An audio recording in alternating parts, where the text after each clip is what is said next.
Mateus 13, 47. Como o irmão mencionou em oração, nós precisamos da ajuda do Senhor para que Ele nos conceda sempre entendimento da Sua palavra por meio da direção do Seu Santo Espírito. Vamos ler os versículos 47 até 50.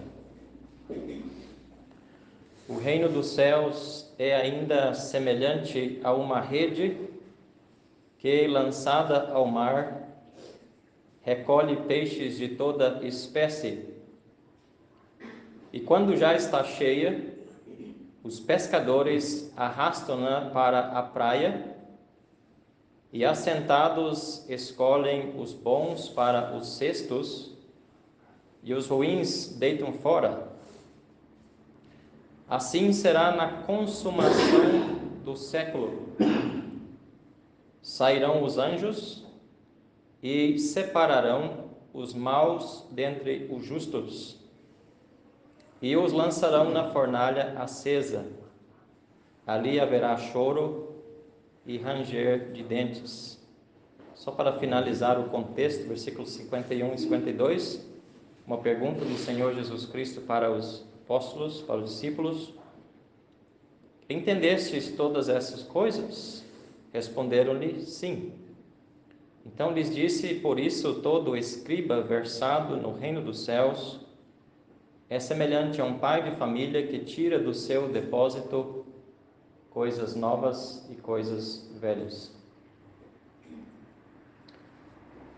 Então nós chegamos hoje na última das 7 parábolas do reino dos céus, aqui nesse contexto de Mateus capítulo 13, chamada parábola da grande rede. E esta parábola vai apresentar para nós um terceiro grupo de salvos, juntamente com os outros 2 grupos que o Senhor mencionou na parábola do tesouro escondido, verso 44, referindo-se aos judeus salvos naquele período final da grande tribulação, quando Cristo volta, o tesouro escondido no campo. E também o outro grupo, que é a pérola de grande preço, que também já consideramos, que fala nitidamente da igreja, os gentios que vêm das nações. Por isso a ilustração da pérola que vem do mar, sempre o mar, em passagens proféticas, fala das nações, dos gentios, e encaixa muito bem com o povo que o Senhor está salvando hoje, formando a sua igreja. Mas agora nós temos uma parábola e com elementos diferentes e que está relacionado à consumação do século, ou seja, ela está bem no fim de todos os acontecimentos, consumação do século. Fala de acontecimentos solenes que haverão nesta consumação do século, no fim do período da tribulação, na vinda do Senhor Jesus Cristo para a terra, antes de estabelecer o seu reino visível aqui na terra, seu reino de 1000 anos, a partir de Jerusalém. Então, naquele tempo, vai ter um outro terceiro povo que também vai ser salvo para o Senhor e que é representado aqui pelos peixes bons nesta parábola. Mais uma vez, não devemos confundir esta vinda de Cristo com o arrebatamento da igreja, que acontece pelo menos 7 anos antes do início do período da grande tribulação. Isso nós, creio que todos já estamos bem esclarecidos quanto a isso. Então vamos tentar ver o sentido desses elementos que aparecem nesta parábola aqui. Primeiramente, vamos pensar sobre esta rede, esta grande rede que é lançada ao mar e que recolhe peixes de toda espécie. Esta rede, nesta parábola, é aquela rede chamada rede de arrastão ou varredora, aquela que os pescadores colocam atravessado nos rios e que vai apanhando tudo que vem pela frente, tudo quanto é espécie de tipo de peixe, ou o que vier. É uma rede que não seleciona o que vai pegar, mas depois os pescadores, quando retiram essa rede da água, eles vão então selecionar o que eles querem guardar para alimento e o que eles querem jogar fora. Essa rede aqui, ela fala sobre o juízo de todos os vivos na terra na consumação do século, quando Cristo voltar para a terra a segunda vez, no fim do período da tribulação.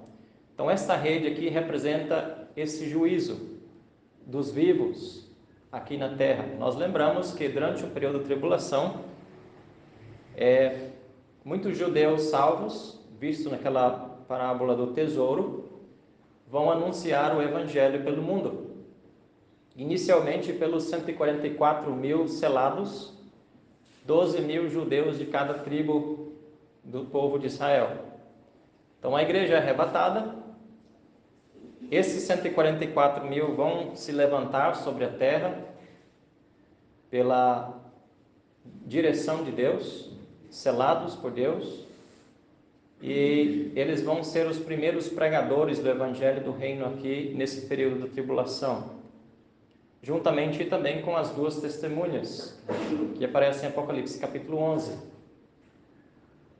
O resultado da pregação do evangelho por meio destes é a conversão de outros judeus e também uma multidão grande de gentios de todas as nações. Apocalipse capítulo 7 descreve essas duas classes de salvos nesse período. A primeira parte, se eu não me engano até o versículo 9, fala desses 144 mil judeus selados, e depois do versículo 10 até o fim, fala do resultado, aquelas multidões de toda a tribo, povo, língua e nação, que estão diante do trono, e que foram também salvos, porque lavaram suas vestiduras no sangue do Cordeiro. Agora, dentre essas pessoas, desse período de tribulação, muitos vão morrer. Já vimos que dos 144 mil judeus, nenhum vai morrer. Eles aparecem vivos, todos, sem faltar um sequer, no fim da tribulação, no capítulo 14 de Apocalipse, em pé junto com Cristo no Monte Sião. Então eles não vão morrer, nenhum deles. Mas muitos judeus, a parte deles, salvos, vão morrer. Muitos gentios também vão morrer durante esse período da tribulação. Morte física natural e também morte por perseguição. Muita perseguição. E também muita dificuldade para aqueles que são salvos em sobreviver aqui no mundo durante esse período. Dado o motivo de que ninguém vai poder comprar ou vender se não tem a marca da besta. Então podemos imaginar a dificuldade dos crentes salvos na terra durante esse período.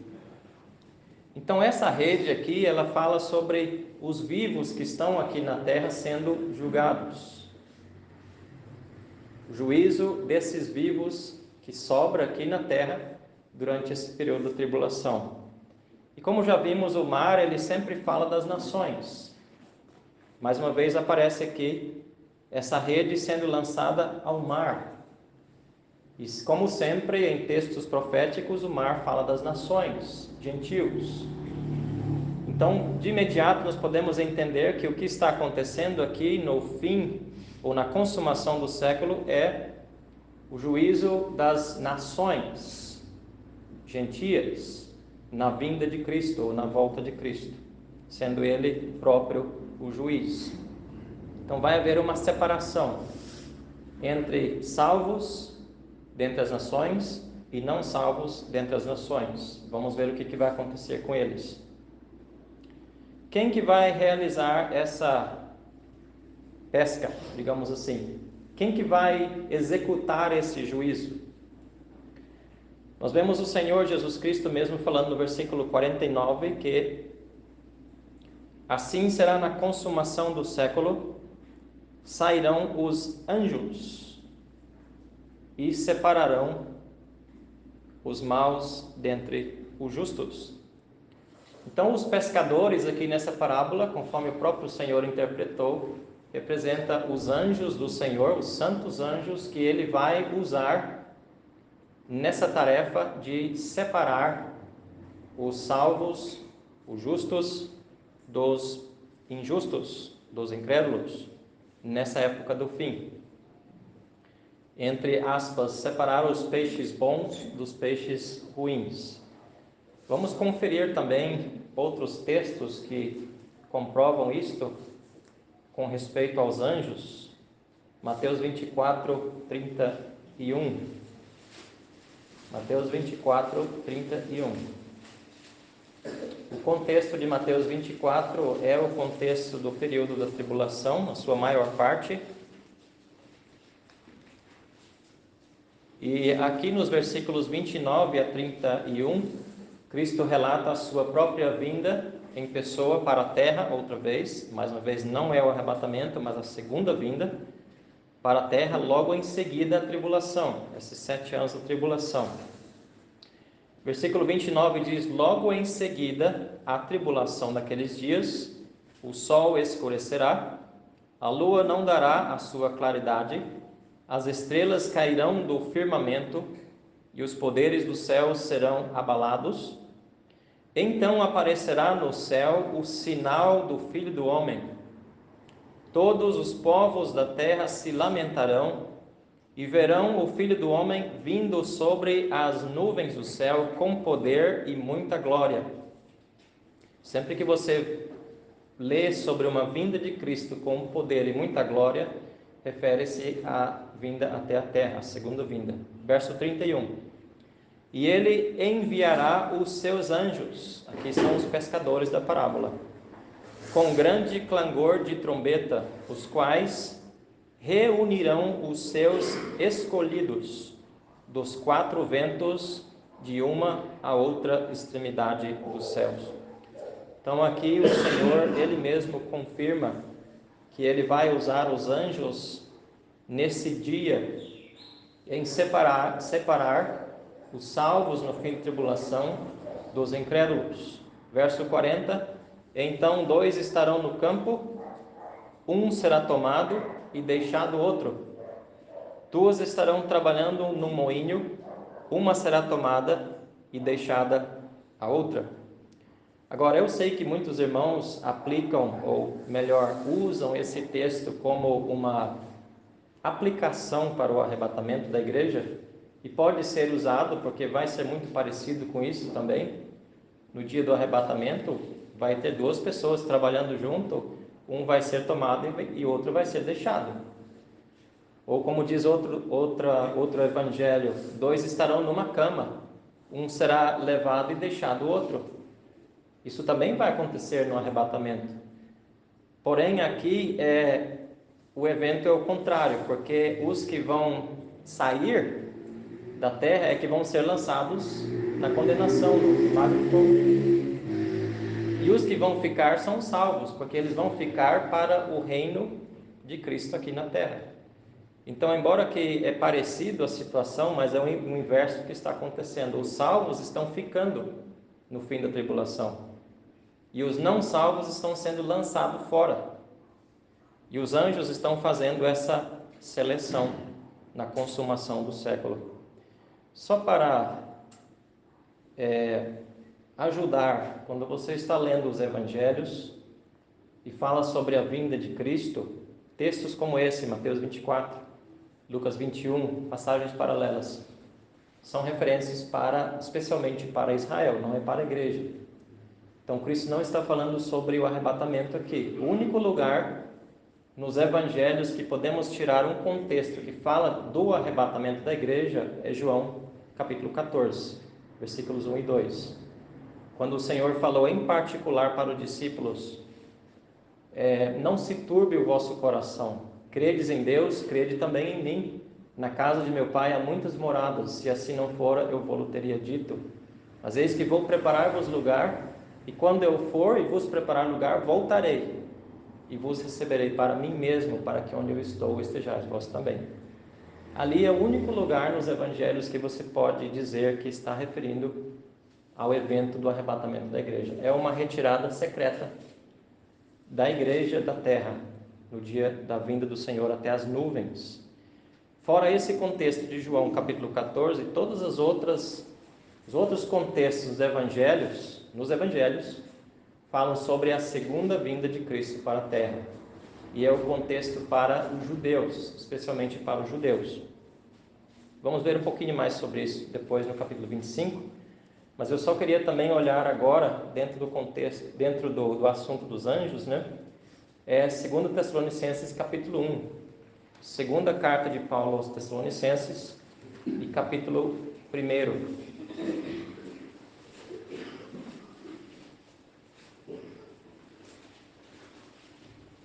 E o versículo... Vou entrar no versículo 7. Mais uma vez, o contexto aqui em 2 Tessalonicenses 1 e 7 é o contexto da segunda vinda de Cristo para a terra. Não é o arrebatamento da igreja. O arrebatamento aparece no capítulo 2 e versículo 1 somente. Então diz o capítulo 1, versículo 7 de 2 Tessalonicenses: E a vós outros, que sois atribulados, alívio juntamente conosco, quando do céu se manifestar, veja uma palavra que encaixa com o contexto de segunda vinda, a manifestação do Senhor Jesus, com os anjos do seu poder, em chama de fogo, tomando vingança contra os que não conhecem a Deus e contra os que não obedecem ao Evangelho de nosso Senhor Jesus. Estes sofrerão penalidade de eterna destruição, banidos da face do Senhor e da glória do seu poder, quando ele vier para ser glorificado nos seus santos. Mais uma expressão que é usada no contexto de segunda vinda, a glorificação de Cristo. Quando ele vier para ser glorificado nos seus santos e ser admirado em todos os que creram naquele dia, porquanto foi crido entre vós o nosso testemunho. Então nós podemos ver nitidamente aqui um contexto da segunda vinda de Cristo.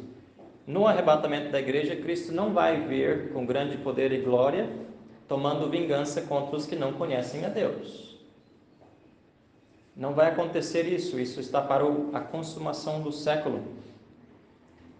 Mas no fim do período da tribulação, sim, ele vem para julgar os vivos aqui na terra, aqueles que não creram no Evangelho, em chama de fogo, tomando vingança contra os que não conhecem a Deus e contra os que não obedecem ao Evangelho de nosso Senhor Jesus.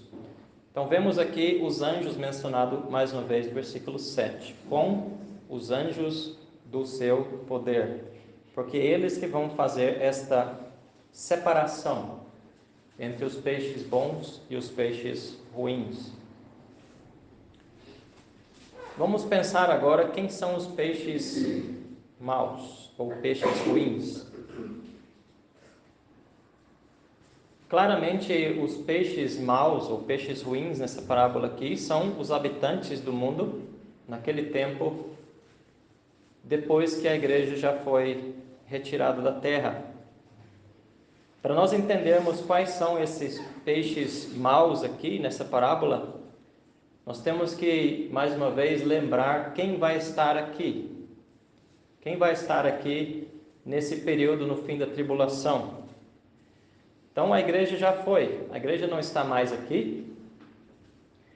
Agora tem pessoas, judeus pregando o evangelho para judeus, judeus salvos pregando o evangelho para gentios, muitos gentios sendo salvos, muitos judeus sendo salvos. Eles não fazem parte da igreja, nunca farão parte da igreja, eles são os salvos do período de tribulação.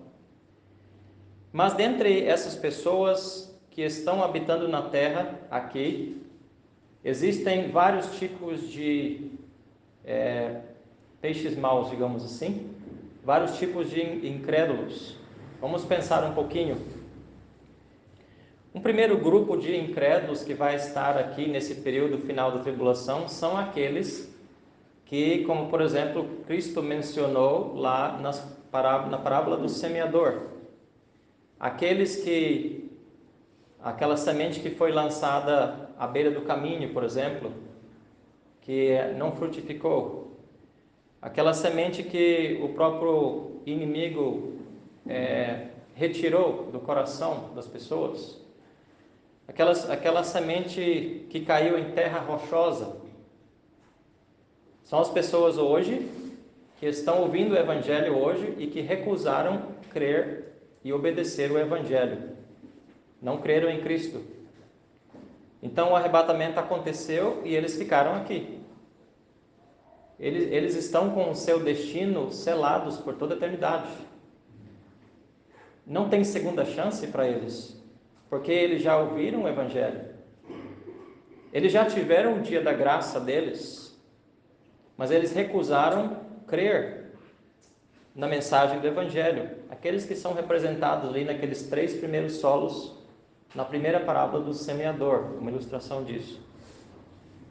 Vamos voltar outra vez para 2 Tessalonicenses e olhar o capítulo 2. Capítulo 2 e verso 9. Todo esse contexto aqui do capítulo 2 é o contexto do período de tribulação. Nós não vamos ler por causa do tempo.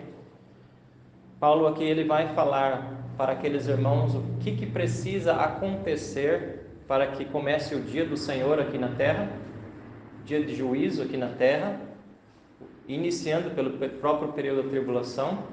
E ele diz 2 coisas têm que aparecer na terra. A primeira coisa, apostasia.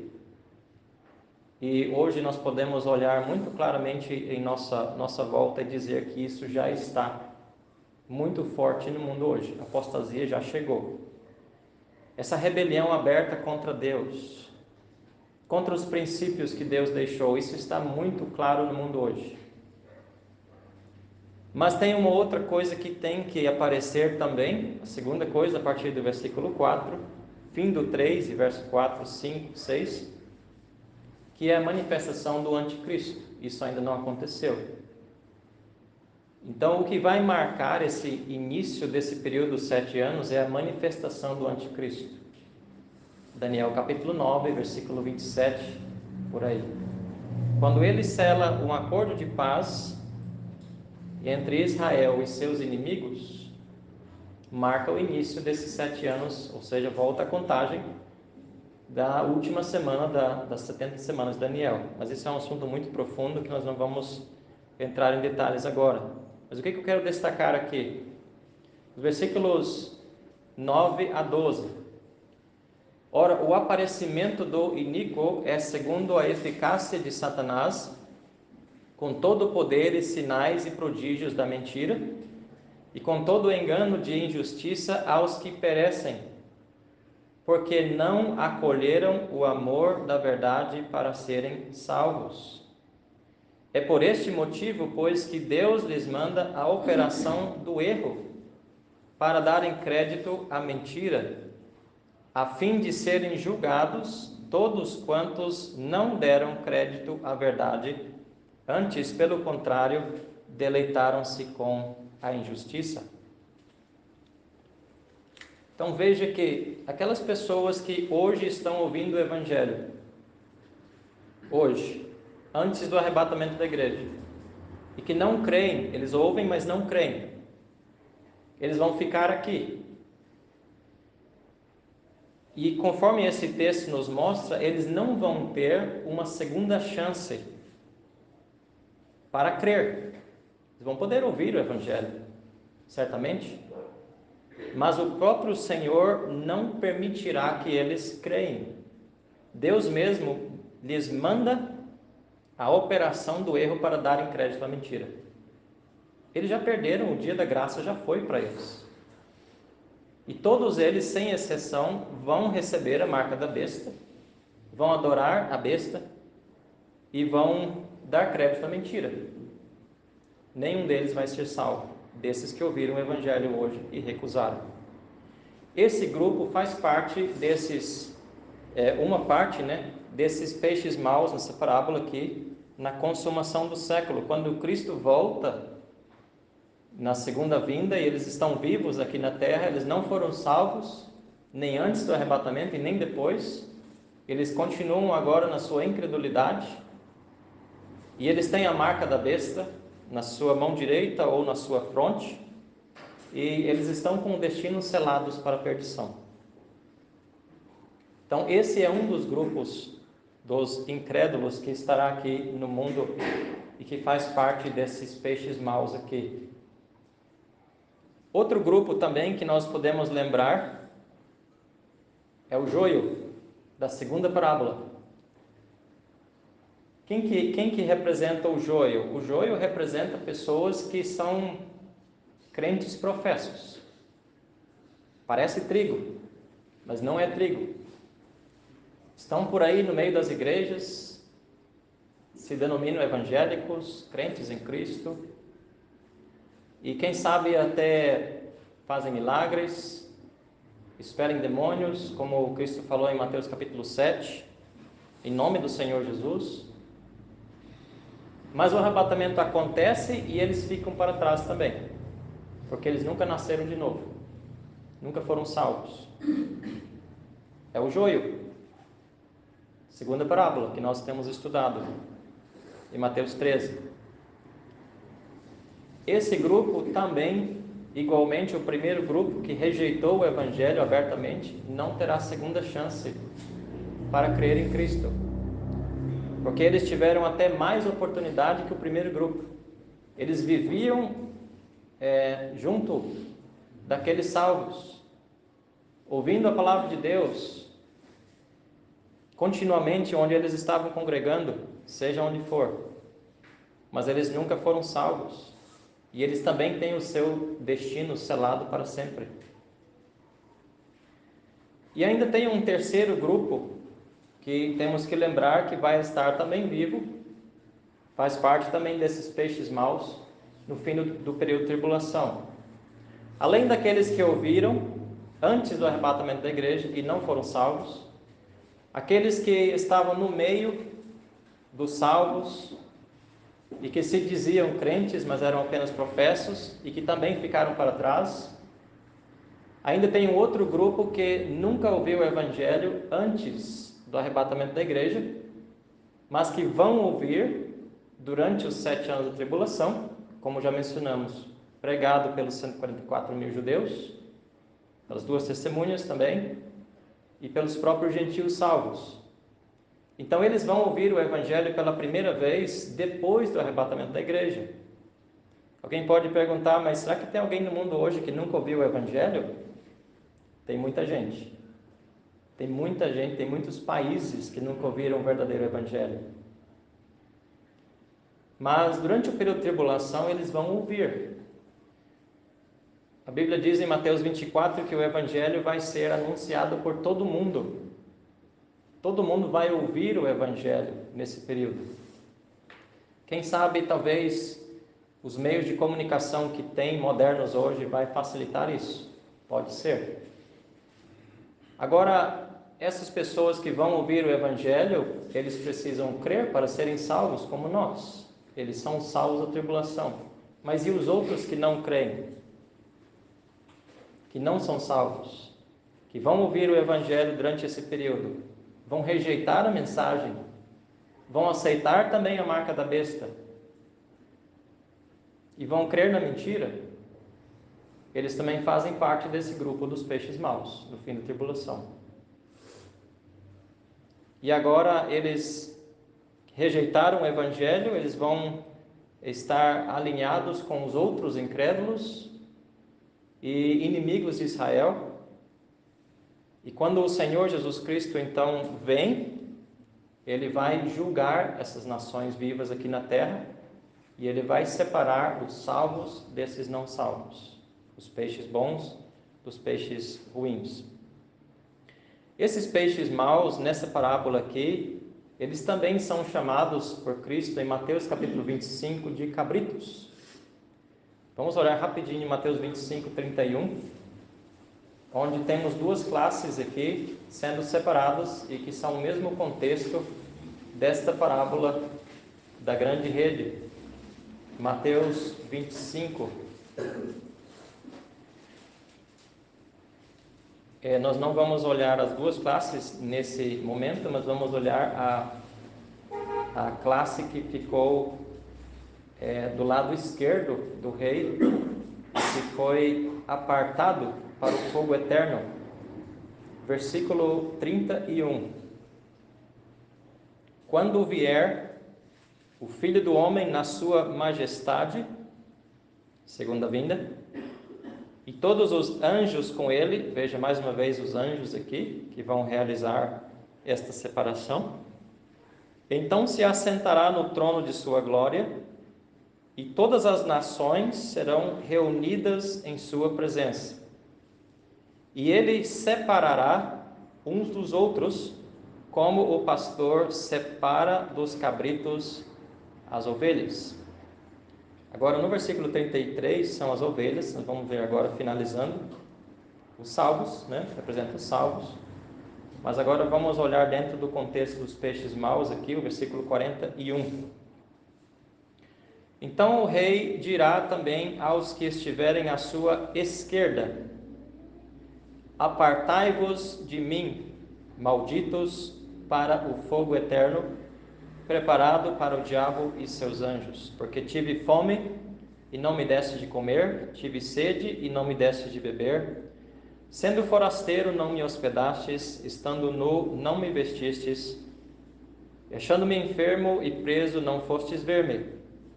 Então eles lhe perguntarão: Senhor, quando foi que te vimos com fome, com sede, forasteiro, nu, ou enfermo ou preso, e não te assistimos?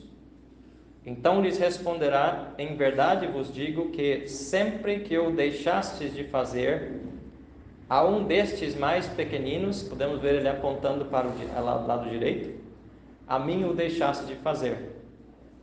E irão estes para o castigo eterno, porém os justos para a vida eterna. Então o que ele está dizendo aqui? Que eles recusaram o evangelho e consequentemente eles também não ajudaram os crentes nesse período. Provavelmente os pequeninos irmãos que é mencionado no versículo 40 aqui se refere exatamente aos 144 mil judeus. Podemos imaginar o contexto depois do arrebatamento da igreja, os 144 mil judeus saindo para pregar o evangelho do reino, judeus sendo salvos, gentios sendo salvos. Mas dentre aqueles que recusam ouvir a mensagem do evangelho, eles vão perseguir os salvos. Eles não vão acolher os salvos em suas casas. Pelo contrário, vão perseguir, vão difamar o evangelho. E é sobre isso que Cristo está falando aqui. Todas as vezes que vocês deixaram de fazer isso a um desses meus pequeninos irmãos, os que creram em mim, a mim deixaste de fazer. Então esses aqui são os peixes maus, que irão para o castigo eterno, porém os justos para a vida eterna. Agora, nós vamos olhar aqui os peixes bons. Os peixes bons, então, são os salvos dentre essa grande multidão de gentios desse período de tribulação. Essas pessoas que não ouviram o evangelho antes do arrebatamento da igreja, que tiveram o privilégio de ouvir o evangelho durante os 7 anos do período de tribulação, mas que creram, diferente dos outros. Esses são os peixes bons. E eles vão se arrepender e crer em Cristo, assim como nós, tendo suas vestiduras lavadas no sangue do Cordeiro. Apocalipse capítulo 7 fala sobre isso, também o capítulo 22. Vamos olhar um contexto do Antigo Testamento que fala sobre eles, em Isaías 66 e 18. Isaías 66 e 18.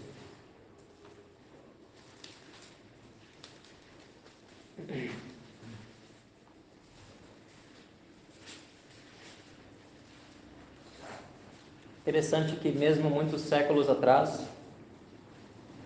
até milênios atrás, O Senhor já havia falado desses salvos dentre as nações do período do fim. 66 de Isaías e versos 18 a 24. Porque conheço as suas obras e os seus pensamentos, e venho para ajuntar todas as nações e línguas. Veja que não é um texto, uma profecia referente a salvo dos judeus, mas aqui salvo gentios. Todas as nações e línguas, elas virão e contemplarão a minha glória. Porei entre elas um sinal, e alguns dos que foram salvos enviarei às nações, a Tarsis, Pul e Lude, que ataram com arco a Tubal e Javã, até as terras do mar mais remotas, que jamais ouviram falar de mim, nem viram a minha glória. Eles anunciarão entre as nações a minha glória. Trarão todos os vossos irmãos dentre as nações. Agora eles, gentios, trazendo judeus, dentre as nações, por oferta ao Senhor, sobre cavalos, em liteiras e sobre mulas, dromedários, ao meu santo monte, a Jerusalém, diz o Senhor. Como quando os filhos de Israel trazem as suas ofertas de manjares em vasos puros à casa do Senhor. Também deles tomarei alguns para sacerdotes e para levitas, diz o Senhor. Porque como os novos céus e a nova terra que hei de fazer estarão diante de mim, diz o Senhor, assim há de estar a vossa posteridade e o vosso nome. E será que de uma lua nova a outra e de um sábado a outro virá toda a carne. Veja aqui que todas as nações estão incluídas aqui, dos salvos, nesse período. Virá toda a carne a adorar perante mim, diz o Senhor. Outro texto que nós também podemos lembrar, nós não vamos ler por causa do tempo, Apocalipse 7, de 9 a 17. Já mencionamos esse texto, mas só para relembrar a localização no livro de Apocalipse, no capítulo 7, e dos versos 9 a 17. Eu tinha falado que era o versículo 10, mas é o versículo 9 em diante. Só para olhar aqui a referência a todas as nações, no versículo 9. Depois dessas coisas vi, e eis grande multidão, que ninguém podia enumerar, de todas as nações, tribos, povos e línguas, em pé diante do trono e diante do Cordeiro, vestidos de vestiduras brancas, com palmas nas mãos. Verso 13. Um dos anciãos tomou a palavra, dizendo: estes que se vestem de vestiduras brancas, quem são e de onde vieram? João diz no versículo 14: meu Senhor, tu sabes. Ele então me disse: são os que vêm da grande tribulação, ou seja, são os salvos da grande tribulação. Lavaram suas vestiduras e as alvejaram no sangue do Cordeiro, razão porque se acham diante do trono de Deus e o servem de dia e de noite no seu santuário. E aquele que se assenta no trono estenderá sobre eles o seu tabernáculo. Verso 16. Nunca jamais terão fome, nunca mais terão sede, aquilo que eles passaram aqui na tribulação. Não cairá sobre eles o sol nem ardor algum, pois o Cordeiro que se encontra no meio do trono os apacentará e os guiará para as fontes da água da vida, e Deus lhes enxugará dos olhos toda lágrima. Então nós vemos como que esses contextos todos encaixam perfeitamente e falam sobre esses peixes bons, esses salvos dentre as nações dos gentios, no fim desse período de 7 anos de tribulação. Notamos que eles são salvos pela fé em Cristo como nós, da mesma forma, porque eles lavaram as suas vestiduras e as alvejaram no sangue do Cordeiro, razão porque se acham diante do trono de Deus e o servem.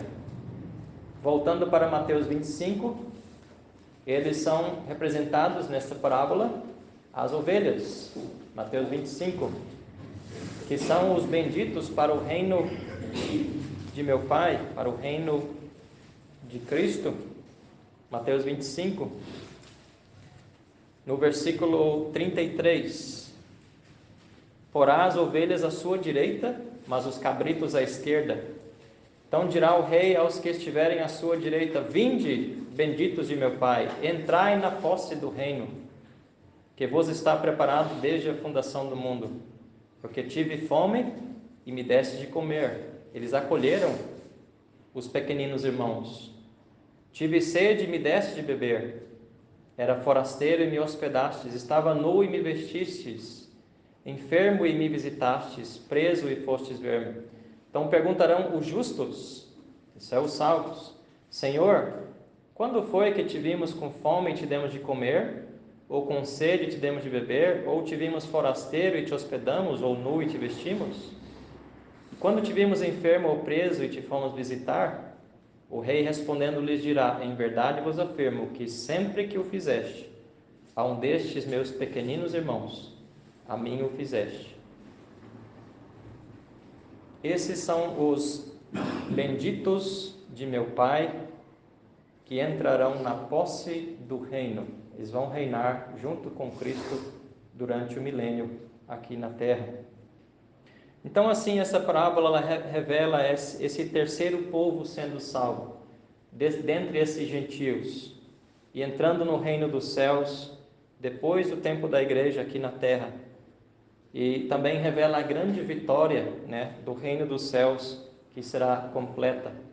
Nós não temos tempo para ler aqui agora, mas Zacarias capítulo 14 e verso 16 também mostra profeticamente esse povo salvo das nações em comunhão com os judeus e na terra de Jerusalém, subindo anualmente, todos os anos, para Jerusalém para adorar junto com os judeus ao Senhor.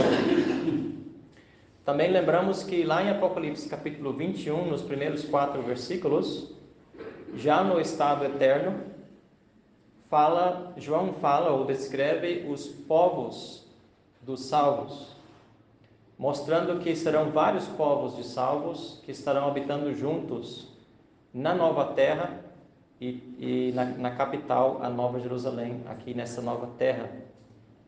Então, só para concluir, uma conclusão geral, terminando o estudo, uma visão geral panorâmico daquilo que temos estudado juntos nessas 7 parábolas.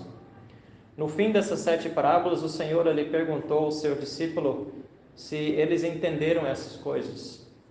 Eles responderam que sim. Então ele mostrou o grande valor de compreender corretamente esses ensinos que ele deixou. E há várias razões por que devemos nos esforçar em compreender esses ensinos. Eu quero só deixar rapidinho 6 razões. Primeiro, porque essas parábolas nos ajudam muito a entender por que a verdadeira igreja de Cristo aqui na terra sofre tanto. Por que a verdadeira igreja sofre tanto e tem pouco crescimento em comparação com as falsas igrejas que têm grandes números de fiéis, que crescem como fermento, E a razão para isso é que Satanás ele somente ataca o verdadeiro povo de Deus. Ele não ataca aqueles que estão fazendo o trabalho dele, evidentemente, mas ele só ataca aqueles que são verdadeiramente salvos.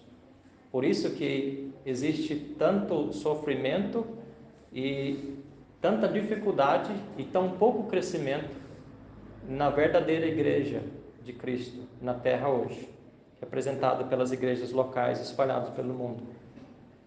Segunda coisa também que essas parábolas nos ajudam a entender é o motivo porque existem tantos escândalos no meio do cristianismo hoje. Às vezes, talvez nós nos perguntamos por que existe tantos escândalos no meio do cristianismo hoje. Então, essas parábolas nos ajudam a entender por que existem tantos escândalos.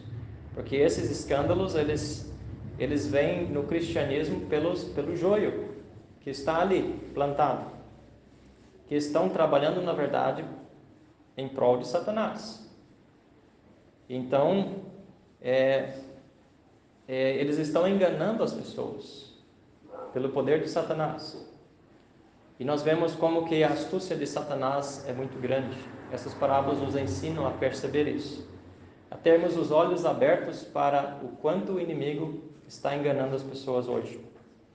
Um terceiro motivo porque é tão importante entender essas parábolas é porque essas parábolas trazem para nós um grande incentivo para nós continuarmos firmes até o fim, pregando o verdadeiro evangelho, embora em fraqueza, embora em pequeno número, e observando que sempre as coisas de Deus são em menor quantidade, o caminho é estreito, o caminho é apertado, a porta é estreita, que conduz à vida eterna, né?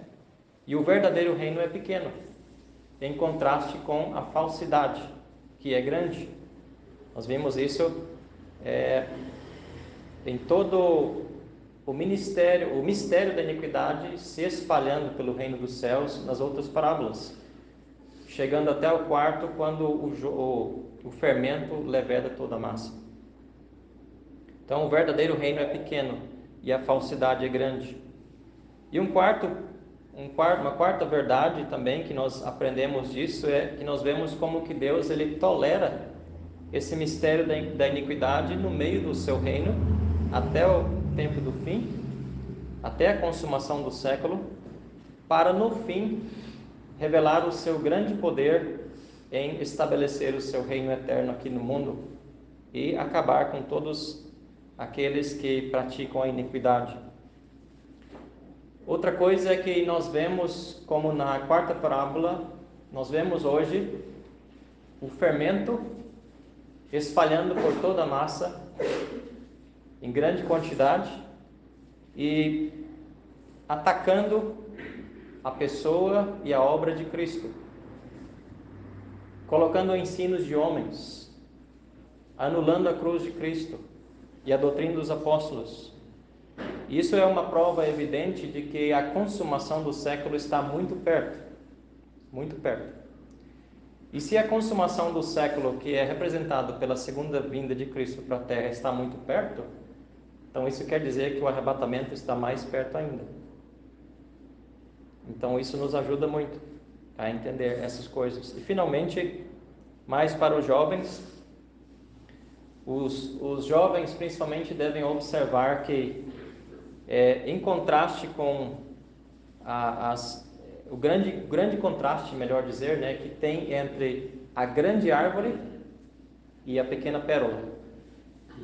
Nós vimos aquela grande árvore ali na terceira parábola, com seus ramos se estendendo e as aves dos céus vindo em seus ramos, representando toda a maldade que existe no reino dos céus hoje aqui na terra, no cristianismo. Mas vemos que ela é uma grande árvore, em contraste com a pequena pérola, muito pequena, que representa a verdadeira igreja de Cristo aqui na terra. Isso nos mostra mais uma vez que é muito claro que não é pelo seu tamanho que Deus julga o valor das coisas, não é pelo seu tamanho. E nós também devemos enxergar da mesma forma, que nós nunca sejamos iludidos pelo tamanho das organizações religiosas lá fora, que estão na verdade servindo a Satanás, mas que nós possamos buscar a simplicidade e a pureza devidos a Cristo, conforme Paulo escreve em 2 Coríntios 11, e de 1 a 4, e sempre sermos guiados somente pela sua palavra.